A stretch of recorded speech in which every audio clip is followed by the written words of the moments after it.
Hello दोस्तों, आज हम पढ़ेंगे एनसीईआरटी गणित कक्षा 10वीं की पहले अध्याय की प्रश्नावली 1.2। ठीक है ना। उसका हमने पहला प्रश्न पढ़ा है पहले वाले वीडियो में। जिन्होंने हमारे पहले वीडियो नहीं देखे हैं वो देख लो, तो ये भी अच्छे से समझ में आएगा। ठीक है ना। तो हम प्रश्नावली 1.2 का दूसरा प्रश्न पढ़ रहे हैं, जिसमें क्या लिखा है कि पूर्णांकों के निम्नलिखित युग्मों के एलसीएम और एचसीएफ ज्ञात कीजिए तथा इसकी जांच कीजिए कि दो संख्याओं का गुणनफल बराबर क्या होता है, एलसीएम गुणित एचसीएफ।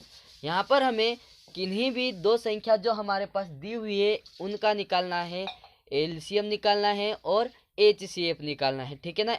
एलसीएम मतलब लघुत्तम समापवर्तक और एचसीएफ मतलब महत्तम समापवर्तक। ठीक है ना। ये दो चीज़ें निकालनी है और इसकी जांच करनी है अपने को कि क्या दो संख्याओं का जो गुणनफल होगा वह एलसीएम और एचसीएफ के गुणा के बराबर होगा। ठीक है ना। बस ज़्यादा कुछ नहीं करना है। यहाँ पर हमने पहले वाले वीडियो में एचसीएफ निकालना सीखा है, कैसे निकालते हैं। ठीक है ना। वैसे ही यहाँ पर हम क्या करेंगे, इन जो दो संख्या दी है उनके गुणनखंड करके देखेंगे। ठीक है, कैसे निकालना है देख लेते हैं अपन। तो पहले हमको 26 दिया है, तो 26 हम एक साइड में ये रफ में करना है। ठीक है, 26 है ना। 26 के गुणनखंड यदि करेंगे तो क्या क्या होंगे देख लेते हैं अपन। सबसे पहले तो हल में लिख लेते हैं, हल हल बराबर क्या है हमारा 26 और 91। ठीक है, यहाँ पर हम करते हैं। अब 2 का भाग चले जाएगा इसमें, 2 एकम 2, 2 3 6। देखो अब 13 बचा। 13 में 13 के अलावा किसी का भाग नहीं जाता है, इसलिए 13 एकम 13। ठीक है, तो क्या लिखा हमने हल में, हमने 26 के जब अभाज्य गुणनखंड किए तो क्या देखा हमने, क्या क्या आया, 2 और 13 आया। तो लिख देंगे हम 26 को हमने लिख दिया 2 गुणित 13। ठीक है ना। ये 26 के हमने क्या किए, गुणनखंड किए। उसी प्रकार हम 91 के भी गुणनखंड कर लेंगे, तो देखते हैं क्या आता है ना। यहाँ पर देखो 91 में किसका भाग जाता है, 3 का तो जाएगा नहीं है ना। किसका जाएगा, 7 का। 7 का भाग देते हैं अपन, तो 7 एकम 7 बचा 2 21, 7 3 21। फिर 13 अभाज्य संख्या आ गई है, तो 13 एकम 13। ठीक है, तो जब हमने 91 के अभाज्य गुणनखंड किए तो क्या आया हमारा, 7 गुणित 13। ठीक है, यहाँ पर एलसीएम और एचसीएफ की बात करते हैं अपन। संख्या देखनी है हमको, ऐसी अभाज्य संख्या जो क्या हो, दोनों में कॉमन हो, तो वही क्या रहती है हमारी, एचसीएफ है ना, महत्तम समापवर्तक। और लघुत्तम समापवर्तक क्या होता है, इन सभी में जो कॉमन रहता है उसका एक बार गुणा करना है और बाकी जितने भी अलग अलग रहते हैं उनका सभी का गुणा करना है। सभी का जब गुणा करेंगे कैसे करते हैं देख लेते हैं। जैसे एचसीएफ की यदि बात करें तो यहाँ पर एचसीएफ हमारा क्या आएगा, 13। कितना आएगा, 13, क्योंकि दोनों में कौन कॉमन दिख रहा है, केवल 13। उसी प्रकार एलसीएम की बात करते हैं। एलसीएम जो दोनों में कॉमन दिखता है ना, एलसीएम में उसे कितनी बार लेंगे, एक बार लेंगे केवल, है ना। जैसे यहाँ पर 2 दिख रहा है, 2 तो 2 लिख देंगे, गुणित ये 7 दिख रहा है तो 7 लिख देंगे, गुणित यहाँ पर देखो 13 दोनों में दिख रहा है, दोनों में जब दिखता है तो उसको कितनी बार लेंगे हम, एक ही बार, मतलब कि केवल 13। तो ये क्या हो जाएगा, इसका एलसीएम हो जाएगा। ठीक है ना। आया समझ में। क्या करते हैं अपन, इनका गुणा कर देते हैं। ठीक है, 2 सत्ती 14, 14 का हम 13 में क्या कर देंगे, गुणा कर देंगे। 14 गुणित 13 तो कितना आ जाएगा, 182। ठीक है ना। तो हमारा जो एलसीएम आया वो कितना आया, 182 आया। ठीक है ना। यहाँ पर देखो जो दोनों में कॉमन हो, है ना, जो दोनों में कॉमन हो उसको क्या बोलेंगे हम, एचसीएफ। ऐसा गुणनखंड देखेंगे या फिर ऐसी अभाज्य संख्या जो दोनों में कैसी हो, कॉमन हो, तो वो क्या रहेगी, एचसीएफ। क्या रहेगी, एचसीएफ। और एलसीएम मतलब कि जो दोनों में कॉमन हो उसको हम एक बार लिखेंगे और बाकी जितनी भी अभाज्य गुणनखंड है उन सभी का उसके साथ क्या करेंगे, गुणा कर देंगे, तो वही क्या रहेगा हमारा, एलसीएम रहेगा। ठीक है, तो यहाँ पर अब हमको जांच भी करना है, इसको हम रफ कर देते हैं। क्या जांच करना है कि क्या दो संख्याओं का गुणनफल बराबर एलसीएम गुणित एचसीएफ होता है। ठीक है, तो देख लेते हैं हम लिखेंगे जांच। जांच क्या लिखेंगे? जांच कर रहे हैं अपन, ठीक है। तो लिखेंगे सबसे पहले क्या जांच करना है? दो संख्याओं का गुणनफल। दो संख्याओं का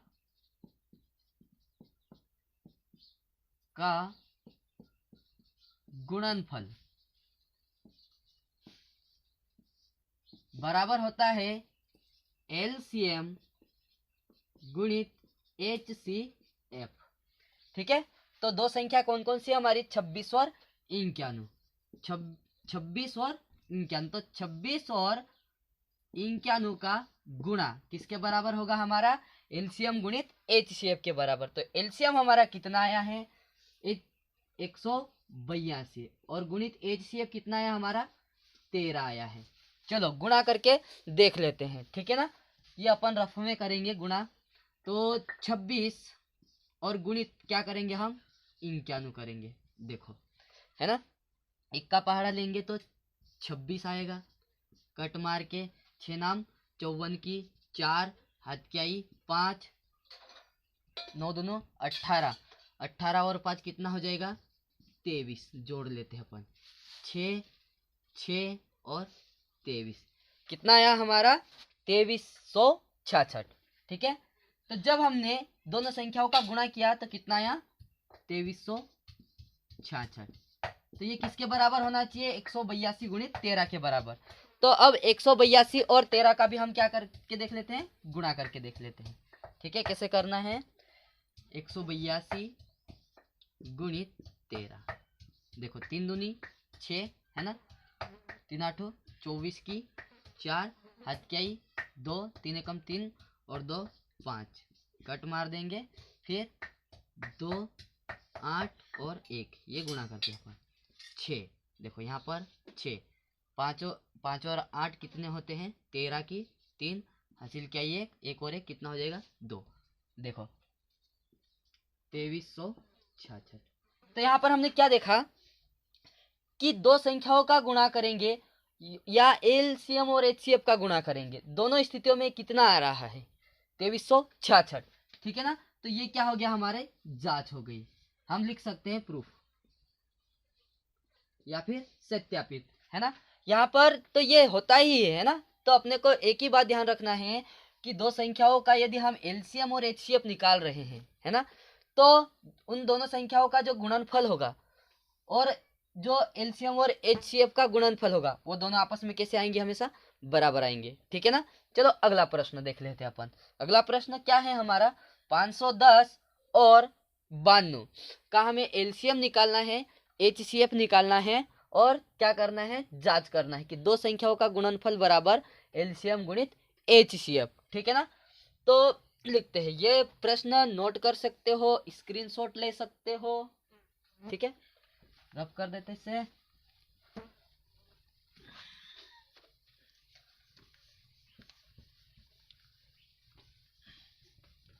अगला सवाल क्या है हमारा? हल में लिखेंगे हम 510 और कितना है? 92, ठीक है। तो क्या कर लेते हैं? हम दोनों के अभाज्य गुणनखंड निकाल लेते हैं। एक हमारे पास है 510 है और एक हमारे पास क्या है? 92 है। देखो ये 10 है पीछे, तो 2 का भाग चले जाएगा, 2 दूनों 4, बचा कितना? 1, तो ये होगा 11, 2 पंजे 10, बचा कितना? 1, तो ये कितना हो जाएगा? 10, 2 पंजे 10, ठीक है। यहाँ पर देखो अब 5 आ गया है। अब 5 जब भी आता है तो 2 का भाग नहीं जाता है। अब किसका जाएगा? 3 का जा सकता है या फिर 5 का जा सकता है। 5 का तो कंफर्म है, जाना ही है ना। 3 का देख लेते हैं 3 का जा रहा है कि नहीं। तो 3 8 24, 3 का चले जाएगा, 3 8 24 है ना, बचा कितना? 1, तो ये हो गया 15, तो 3 पंजे 15, ठीक है। अब 5 का 3 का नहीं जाएगा, अब देंगे हम 5 का 5 एकम 5, कितना बचा? 3, कितना बचा? 3, तो 5 7 35, ठीक है। अब कितना बचा? 17, 17 तो एक अभाज्य संख्या है, इसमें 17 के अलावा किसी का भाग नहीं जाता है, तो 17 एकम 17। अब 92 में भी देख के देखते हैं, 2 का चले जाएगा, 2 चौके 8, बचा कितना? 1, तो कितना हो गया? ये 12, तो 2 6 12 और 2 का चले जाएगा, दो दूनी 4, दो त्री 6, अब 23 आ गया। देखो 23 में 23 के अलावा किसी का भाग नहीं जाता है। तो जब हमने 510 के अभाज्य गुणनखंड किए तो क्या आया हमारा, वही लिखेंगे हम। 510 बराबर कितना आया, 2 गुणित 3 गुणित 5 गुणित 17।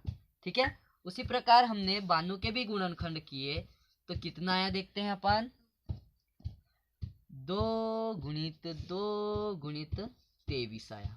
ठीक है, तो यहाँ पर HCF की यदि बात आ रही है तो HCF सीधी सी बात अपने को क्या याद रखना है कि HCF मतलब कि जो दोनों में कॉमन हो। ठीक है ना, ऐसी घात जो किसी हो दोनों में कॉमन हो। ठीक है ना, तो यहाँ पर क्या देखें हम कि यहाँ दोनों में क्या कॉमन दिख रहा है, केवल 2 दिख रहा है।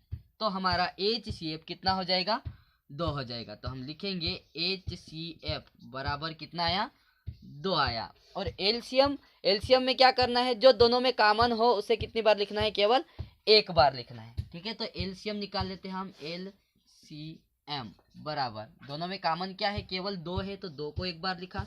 फिर देखो ये वाले जो 2 है दोनों में कॉमन नहीं, ये 1 है, ये 1 2 है, ये दोनों में कॉमन नहीं है इसलिए इसको भी लिखेंगे। फिर ये 3 लिखेंगे हम, फिर गुणित 5, फिर गुणित 17 और फिर गुणित कितना 23 है ना। इन सभी का आपस में क्या कर देंगे हम, गुणा कर देंगे। ठीक है, तो हमारा क्या आ जाएगा, एलसीएम। ठीक है, गुणा तो सबको करते आता ही होगा, कैसे करना है। ठीक है ना, तो जब हम इसका गुणा करेंगे तो आएगा 23,460। ठीक है ना, क्या आएगा, 23,460। ये गुणा करने की बात कर रहे हैं अपन, किसकी बात कर रहे हैं, गुणा करने की बात कर रहे हैं। गुणा करेंगे तो 23,460 आएगा। तो ये जो हमारा एलसीएम आया 23,460, उसकी हम जांच कर लेते हैं। क्या कर लेते हैं, जांच कर लेते हैं। जांच कैसे करते हैं अपन को पता है, तो हम लिखेंगे दो संख्याओं का गुणनफल बराबर क्या होता है, एलसीएम गुणित HCF। ठीक है, तो लिखना है अपने को दो संख्याओं का जांच, क्या लिखना है, जांच लिखना है। तो जांच लिखेंगे हम, जांच कर रहे हैं दो संख्याओं का गुणा, संख्याओं का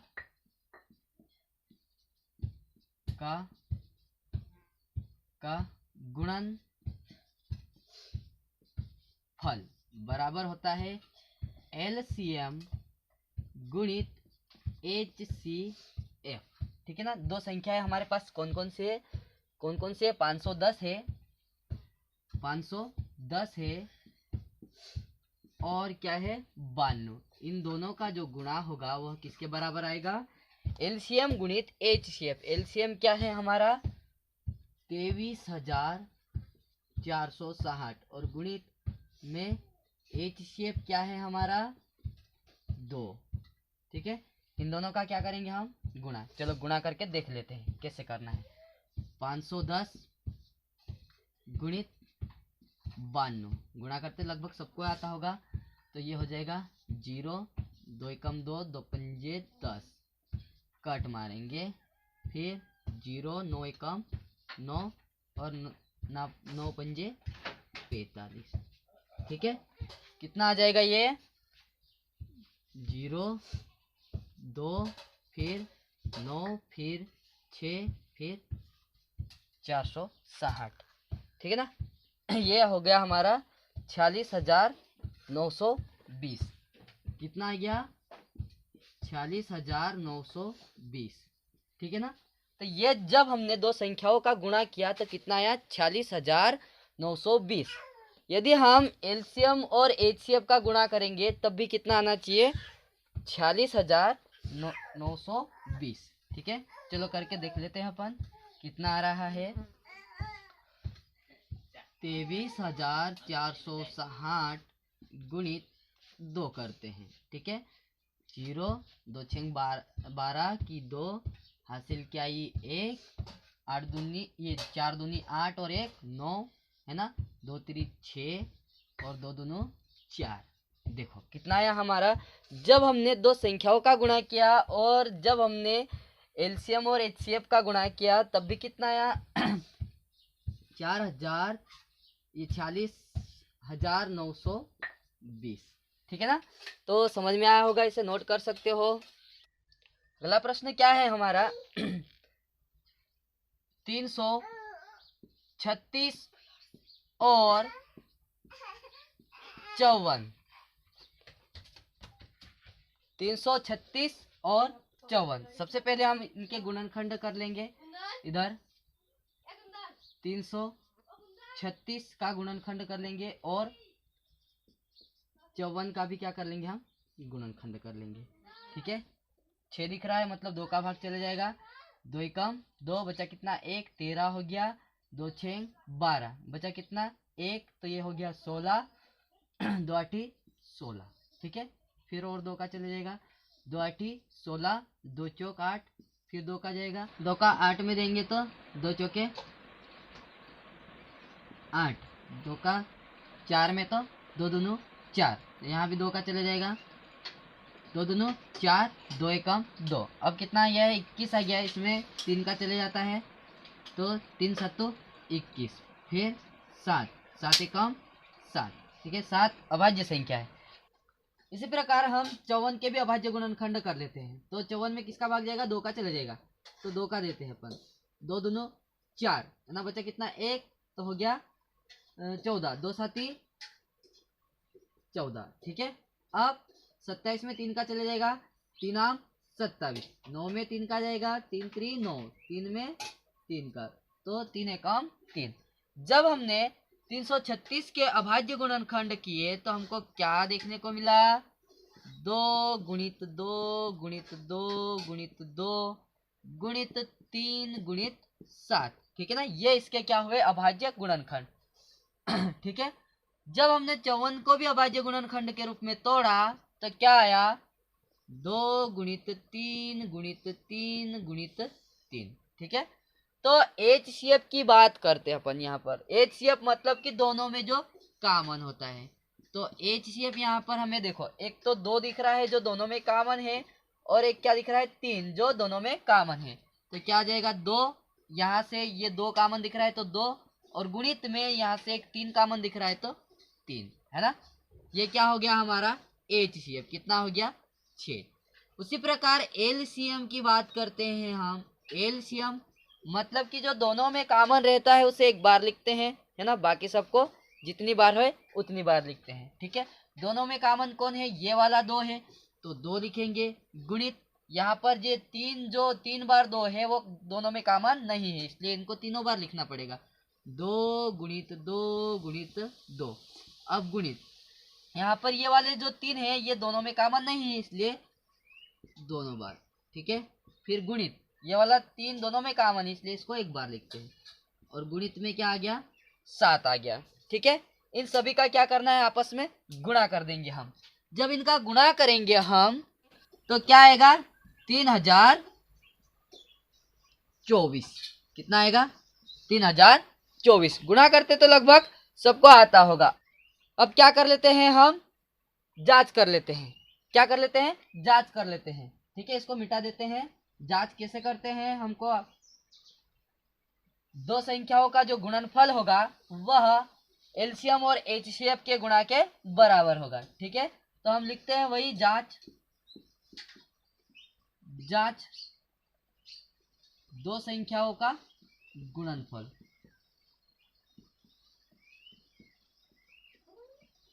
का गुणनफल बराबर क्या होगा, एलसीएम गुणित एचसीएफ। ठीक है, 2 संख्या हमारी कौन कौन सी है, एक है 336 और गुणित में 54 बराबर एलसीएम कितना है हमारा 3024 गुणित एचसीएफ कितना है हमारा 6।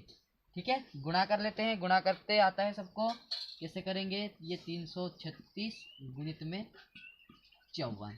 ठीक है, देखो 4 4 6 24, 24 की 4 हासिल क्या आई 2, 4 3 12 और 2 14 की 4 हाथ क्या आई 1। अब 4 3 12 और 1 13। ठीक है, फिर कट लगा देते हैं 5 का, 5 6 30 की 0 हासिल क्या आई 3, 5 3 15 और 3 18, 18 की 8, हासिल क्या ये 1, 5 3 15 और 1 16। ठीक है, जोड़ देते हैं, कितना आएगा हमारा 4 4, 11 की 1, हासिल क्या ये 1, जोड़ देंगे 2 और 8। देखो, तो जब हमने क्या किया, दो संख्याओं का आपस में गुणा किया तो क्या आया हमारा 18,144 आया। कितना आया, 18,144 आया।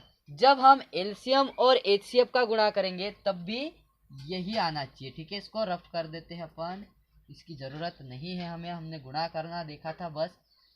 तो अब देखते हैं हमारा कितना है 3024, इसमें हम गुणा करते हैं 6 का। किसका करते हैं, 6 का। चलो, तो 6 चौक कितना होता है 24, 24 की 4, हासिल क्या आई 2, 6 दूनी 12 और 2 14 की 4, हासिल क्या आई 1। 6 का 0 में गुणा किया तो 0 और 1 जोड़ा तो 1। फिर 6 का 3 में गुणा किया तो 6 3 18। ठीक है ना। देखो, यहाँ पर जब हमने गुणा किया तब भी कितना आया, दो एलसीएम और एचसीएफ का गुणा किया तब भी कितना आया 18,144। कितना आया 18,144। तो ये क्या करना था हमें, यही तो देखना था, जांच करनी थी, है ना। तो ये हमारा हो गया प्रूफ। क्या हुआ, प्रूफ। तो यही करना था। देखो बहुत सिंपल है, बस करके देखना है। ठीक है, तो ये अपना प्रश्न हो गया कि दो संख्याओं का जो गुणनफल होता है, इससे हमको ये पता चला कि दो संख्याओं का यदि एलसीएम निकाले या फिर एचसीएफ निकाले, दोनों निकाले, है ना। और जब दो संख्याओं का आपस में गुणा करेंगे और एलसीएम और एचसीएफ का आपस में गुणा करेंगे तो वो दोनों आपस में कैसे रहेंगे, बराबर रहेंगे। ठीक है ना। तो आया समझ में, इसे नोट कर लो, है ना। अगला प्रश्न देखते हैं हम, क्या है प्रश्न क्रमांक 3। अभाज्य गुणनखंड विधि द्वारा निम्नलिखित पूर्णांकों के एलसीएम और एचसीएफ ज्ञात कीजिए। ठीक है ना। हम यहाँ पर अभाज्य गुणनखंड विधि का प्रयोग करके ये जो संख्याएं दी हैं हमारे पास प्रश्न में, उनके एलसीएम और एचसीएफ कैसे ज्ञात करते हैं वह देखेंगे। ठीक है ना। तो पहला प्रश्न लेते हैं हम, पहले प्रश्न का हल। हल में सबसे पहले ये प्रश्न उतार लेते हैं, क्या है 12 है कामा 15 और क्या है 21 है। कौन सी विधि लगाना है, हमको अभाज्य गुणनखंड विधि। तो लिख देंगे हम अभाज्य गुणनखंड विधि से, अभाज्य गुणनखंड विधि से। ठीक है ना। क्या होती है हमारी अभाज्य गुणनखंड विधि, ये होती है, देखो ये वाली। तो हम सबसे पहले 12 के अभाज्य गुणनखंड करेंगे, फिर हम 15 के भी अभाज्य गुणनखंड कर लेंगे। कितना है 15 है। उसके बाद हम 21 के भी अभाज्य गुणनखंड कर लेंगे। कैसे करते हैं, यहाँ पर देखो 2 का भाग जा रहा है 2 6 12 और 2 का जा रहा है 2 3 6, फिर 3 का जा रहा है 3 एकम 3। यहाँ पर किसका जा रहा है 3 का जा रहा है 3 पंजे 15, फिर 5 का जा रहा है 5 एकम 5, फिर यहाँ पर जा रहा है 3 का भी जा रहा है, देखो 3 7 21, फिर 7 एकम 7। ऐसा समझ में, हमने सभी के अभाज्य गुणनखंड कर लिए। तो लिख लेते हैं हम, जब हमने 12 के अभाज्य गुणनखंड किए तो क्या आया हमारा 2 गुणित 2 गुणित 3। जब हमने 15 के अभाज्य गुणनखंड किए तो क्या आया 3 गुणित 5। जब हमने 21 के अभाज्य गुणनखंड किए तो क्या आया हमारा 3 गुणित 7। ठीक है ना। अब एचसीएफ की बात करते हैं, किसकी बात करते हैं यहाँ पर एचसीएफ। एचसीएफ क्या होगा हमारा, जो कि तीनों में कॉमन हो। अब देखो, अब जो तीनों में कॉमन होगा ऐसा गुणनखंड देखेंगे, है ना। ऐसे गुणनखंड की देखेंगे हम, ऐसे गुणनखंड की सबसे बड़ी घात देखेंगे। क्या देखेंगे, सबसे बड़ी घात। देखो तीनों में जो कॉमन हो और उसकी सबसे बड़ी घात देखेंगे, वही क्या रहेगा हमारा एचसीएफ। क्या रहेगा एचसीएफ। ठीक है ना। सबसे बड़ी घात देखना है अपने को कि जो कॉमन हो तीनों में। यहाँ पर तो केवल अपने को 3 दी है, यदि कभी ज्यादा भी दे देना तो उनमें भी देखना है कि सब में कॉमन जो भी है वही क्या होगा हमारा एचसीएफ होगा। तो यहाँ पर देखते हैं अपन HCF, तो 3 है यहाँ पर। यहाँ पहले वाली संख्या के अभाज्य गुणनखंडों में भी 3 है, दूसरे वाली संख्या के अभाज्य गुणनखंडों में भी 3 है, और तीसरे के अभाज्य गुणनखंडों में भी क्या है, 3 है। मतलब कि 3 हमको सभी में कॉमन दिख रहा है, तो हमारा HCF कितना हो जाएगा, 3 हो जाएगा। कितना हो जाएगा, 3 हो जाएगा। ठीक है, और अब LCM की बात करते हैं हम। किसकी बात करते हैं, LCM। LCM मतलब कि जो सभी में कॉमन हो उसको कितनी बार लिखते हैं, एक बार लिखते हैं। ठीक है ना, और बाकी जितने भी गुणनखंड रहते हैं उनको लिख देते हैं। देखो अब ये 2 दिख रहा है, दो बार है यहाँ पर, है ना। 2 अभाज्य गुणनखंड कितनी बार है, 2 बार है, पर सभी में नहीं है, इसलिए दोनों को दोनों बार लिखना पड़ेगा, 2 गुणित 2। अब देखते हैं इससे बड़ा गुणनखंड कौन सा है, 3। 3 सभी में कॉमन है, इसलिए हम उसको एक बार लिखेंगे। फिर गुणित, देखो क्या है, 5 और गुणित में 7। ठीक है, जब हम इसका गुणा करेंगे, 2 दूनी 4, 4 3 12, 12 पंजे 60, 60 60 गुणित 7 कितना हुआ हमारा, 0, 7 6 42, 420। कितना आया हमारा, 420। तो ये जो 420 आया, ये क्या हो गया, हमारा LCM हो गया। ठीक है ना, यही करना है अपने को। क्या ज्ञात करना है, सबसे पहले अभाज्य गुणनखंड विधि से हम सबके गुणनखंड कर लेंगे, और HCF देख लेंगे क्या है, और क्या देख लेंगे हम, LCM कैसे निकालना है। आया होगा समझ में। ठीक है, अगला प्रश्न क्या है हमारे पास, देख लेते हैं। इसको नोट कर लेना, ये रफ है ना।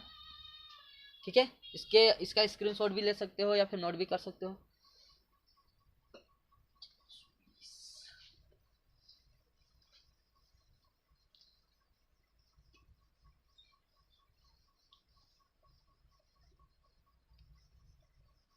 अगला क्वेश्चन है हमारे पास, 17, 23 और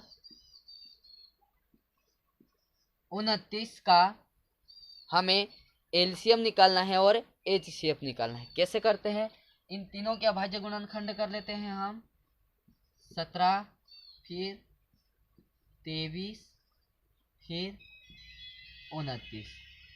देखो अब क्या देखा हमने, 17 के अभाज्य गुणनखंड करेंगे तो 17 तो एक अभाज्य संख्या है, इसलिए 17 में किसका भाग जाता है, 17 का ही जाता है। अब 23 की बात करें, 23 भी अभाज्य है, इसलिए 23 में किसका भाग जाता है, 23 का ही। और 29 भी कैसी संख्या है, एक अभाज्य संख्या, इसलिए 29 में भी किसका भाग जाएगा, 29 का ही जाएगा। ठीक है, सब में खुद का ही भाग जाएगा, इनमें खुद के अलावा किसी और का भाग नहीं जाता है। ठीक है ना, तो जब हमने 17 के गुणनखंड किए, देखो 17 के गुणनखंड किए तो क्या आया, 17 ही आया। पर एक बात याद रखना कि जब कोई सा भी गुणनखंड नहीं आया, यहाँ पर देखो इसके गुणा में कुछ नहीं, मतलब एक रहता ही है। सभी संख्याओं के गुणा में क्या रहता है, एक रहता है, इसलिए हम लिख सकते हैं 1 गुणित 17। अब 23 को भी वैसा ही लिख सकते हैं अपन कि 23 गुणित 1 गुणित 23। ठीक है ना, या 29 को भी लिख सकते हैं हम 29 29 है ना, बराबर 1 गुणित 29। अब देखो यहाँ पर, देखो आप ये मत सोचना कि पहले क्यों नहीं लिखा सभी के गुणा में। अरे पहले जरूरत नहीं थी, अब यहाँ पर जरूरत हो रही है, इसलिए लिख रहे हैं अपन, क्योंकि दूसरा कोई सा गुणनखंड नहीं दिख रहा है। तो HCF की बात करते हैं हम। किसकी बात करते हैं हम, HCF। HCF मतलब कि जो सभी में कॉमन हो। अब देखो यहाँ पर सभी में दूसरा कोई सा भी अभाज्य गुणनखंड कॉमन नहीं दिख रहा है। यहाँ पर क्या कॉमन दिख रहा है, केवल हमको एक कॉमन दिख रहा है, केवल एक। देखो ये 17 है, ये 23 है, ये 29 है, इनमें कोई दूसरा कॉमन नहीं है। यहाँ पर क्या कॉमन दिख रहा है, केवल एक दिख रहा है। तो हमारा HCF कितना हो जाएगा, 1 हो जाएगा। आया समझ में। अब LCM की बात करते हैं। अब यहाँ पर LCM में क्या करना है, इन तीनों का क्या कर देंगे हम, गुणा कर देंगे। LCM है ना, तीनों का क्या करेंगे, गुणा। मतलब कि 17 गुणित 23 गुणित 29। ठीक है ना, तो ये क्या हो जाएगा, इसका LCM हो जाएगा। ठीक है, गुणा कर लेते हैं अपन। गुणा करना सबको आता होगा। 17 गुणित 23 कितना हो गया, 3 7 21 की 1 हत्याई 2, 3 एकम 3 और 2 5, फिर 2 का 7 में करेंगे, 2 7 14 की 4 हासिल क्या 1, 2 एकम 1 2 और 1 3 जोड़ लेंगे, कितना आया 1 फिर 9 3, कितना आया हमारा, दिख रहा है कि नहीं दिख रहा है, 391 गुणित क्या करेंगे अब 29, ठीक है ना। तो 9 एकम 9, 9 का 9 में करेंगे तो 81 की 1 हाथ की 8, 9 3 27, 27 और 3 35, ठीक है ना। गुणित एक कट का निशान, फिर 2 एकम 2, 2 नाम 18 की 8 हासिल क्या आई 1 2 3 6 और 1 7, ठीक है। जोड़ लेते हैं, कितना हो जाएगा ये 9, ये 3, 13 की 3 हासिल क्या आई 1, 4 और 7 11, ठीक है ना। तो एलसीएम हमारा कितना आ गया 11,339, ठीक है। तो ये से निकालते हैं हम एलसीएम और एचसीएफ, ठीक है। इसको रफ कर देते हैं, ये गुणा हमने करके देखा है, बस समझने के लिए है ना कैसे करते हैं, ठीक है। इसको नोट कर सकते हो। अब अगला प्रश्न देख लेते हैं, क्या है हमारा अगला प्रश्न।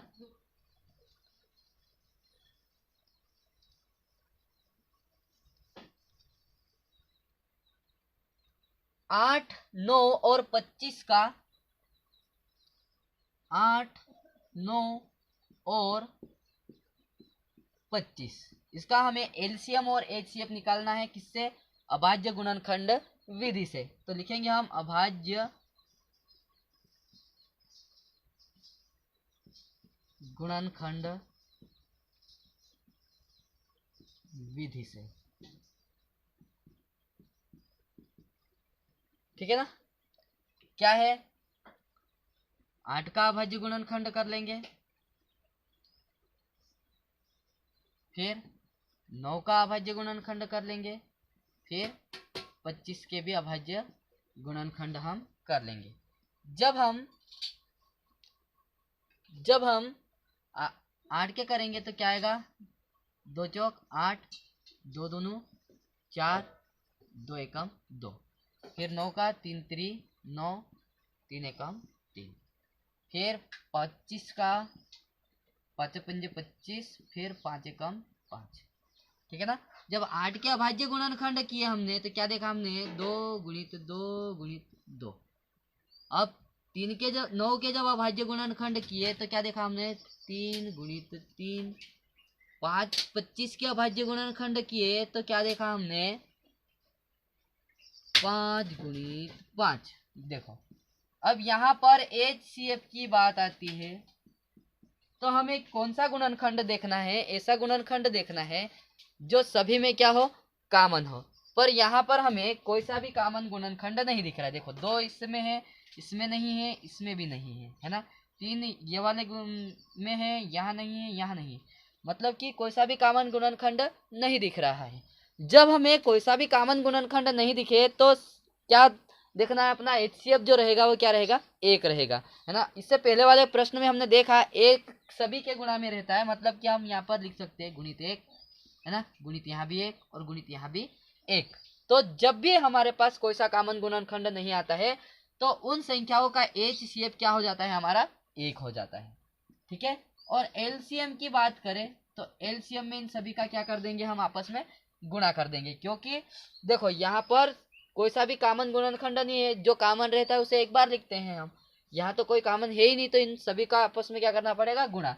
तो क्या हो जाएगा 8 गुणित 9 गुणित 25 हो जाएगा। इन सभी का आपस में क्या कर लेते हैं गुणा कर लेते हैं, तो क्या हो जाएगा ये 8 नाम 72, है ना, और गुणित में क्या है हमारे पास 25, ठीक है। गुणा कर लेते हैं 5 दूनी 10 की 0 हासिल क्या 1, 5 7 तो 35 और 1 36, 36 की 6 हासिल क्या आई 3।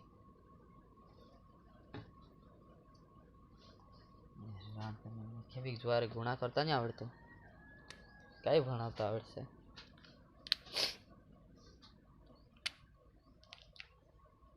इन सभी का क्या कर लेते हैं आपस में गुणा कर लेते हैं, तो कितना हो जाएगा 8 नाम 72, 72 गुणित कितना हो गया 25। देखो 5 दूनी 10, है ना, हासिल की 1, 5 7 तो 35 और एक 36, ठीक है, कट।